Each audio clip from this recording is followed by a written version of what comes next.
Bitcoin transactions follow a precise life cycle from creation to final confirmation on the blockchain.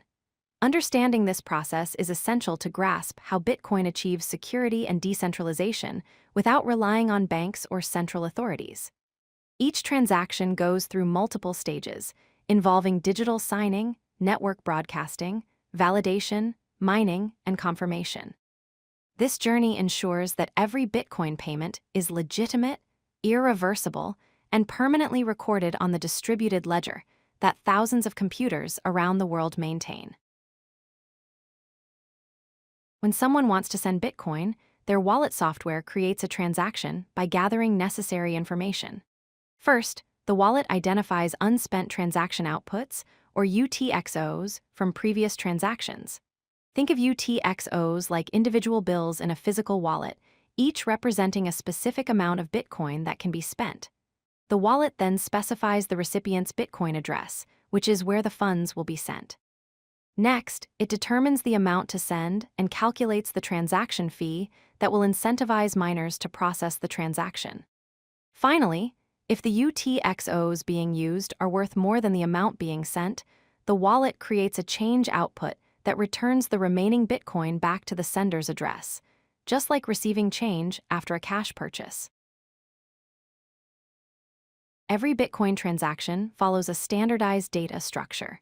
At the top level, there's a version number that indicates which protocol rules the transaction follows. The input section references previous transactions that are being spent, including the transaction identifier, the specific output index, and the digital signature proving ownership. The output section specifies where the Bitcoin is going. In this example, 0.5 Bitcoin goes to the recipient's address, while 0.3 Bitcoin returns to the sender as change. Finally, the lock time field can specify when the transaction becomes valid, though it's typically set to 0 for immediate processing. This structure ensures that every transaction is unambiguous and can be verified by any node on the network.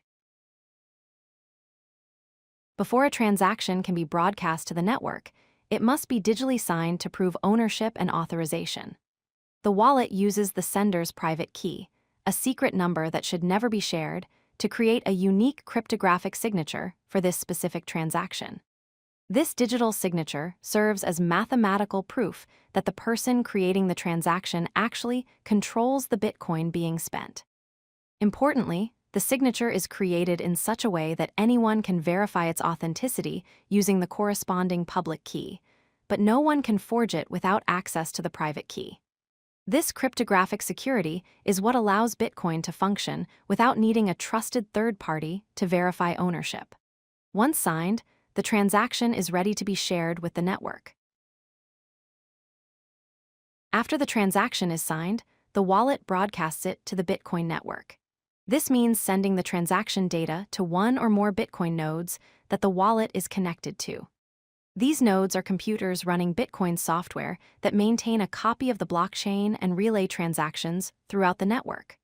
Once a node receives the transaction, it validates the basic structure and then forwards it to all the other nodes it's connected to. This process happens rapidly, with the transaction spreading across the network in a matter of seconds through a peer-to-peer relay system.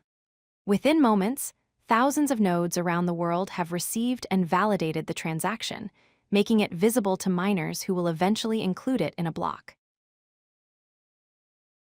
When nodes receive and validate a transaction, they store it in their mempool, which is short for memory pool.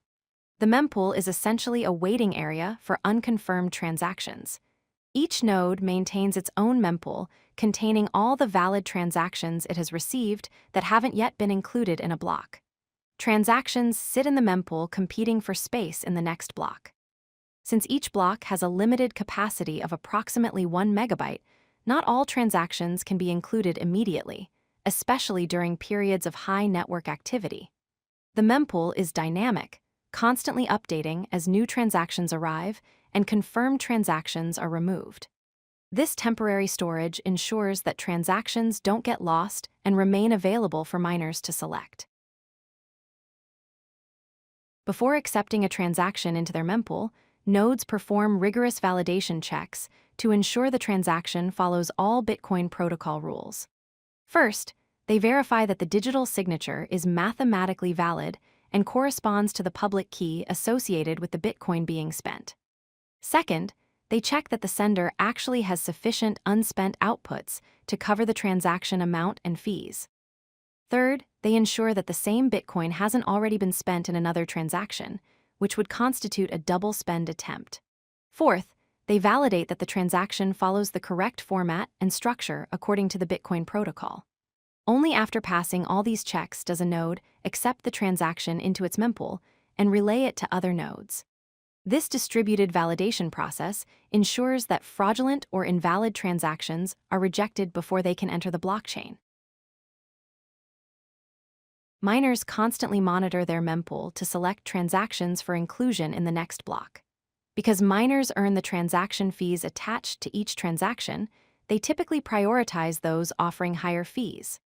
Once a miner selects a set of transactions, they assemble them into a candidate block along with a special Coinbase transaction that rewards the miner with newly created Bitcoin.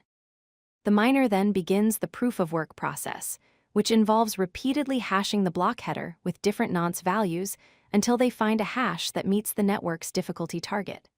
This computational puzzle is intentionally difficult, requiring substantial processing power and energy. On average, a new valid block is found every 10 minutes across the entire network. When a miner successfully solves the puzzle, they broadcast their block to the network, and other nodes verify it and add it to their copy of the blockchain. When a transaction is included in a block that gets added to the blockchain, it receives its first confirmation. This means the transaction is no longer pending in the mempool, but has been permanently recorded in the blockchain's distributed ledger.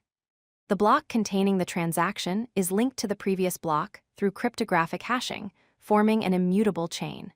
As new blocks continue to be added on top, the transaction receives additional confirmations. Each new block makes it exponentially more difficult to reverse the transaction, because an attacker would need to redo all the proof of work for that block and every subsequent block. While one confirmation provides reasonable security for small transactions, most services wait for 6 confirmations before considering a transaction fully settled. This takes approximately 60 minutes on average and ensures the transaction is practically irreversible under normal network conditions. Once a transaction has sufficient confirmations, it is considered complete and final. The transaction is now an immutable record permanently embedded in the blockchain that every node maintains. Ownership of the Bitcoin has been cryptographically transferred from the sender to the recipient, who can now control those funds using their private key. The transaction creates new unspent transaction outputs that the recipient can use as inputs for future transactions, continuing the chain of ownership. All nodes across the network have reached consensus about the transaction's validity and its place in the blockchain's history. This entire life cycle, from creation through signing, broadcasting, validation, mining, and confirmation, demonstrates how Bitcoin achieves secure, decentralized digital payments without requiring trust in any central authority. The combination of cryptographic signatures, distributed validation, and proof-of-work mining ensures that the network maintains a single, agreed-upon version of transaction history that no single party can manipulate. If you like this video, hit that like button and don't forget to subscribe. Visit codelucky.com for more such useful content.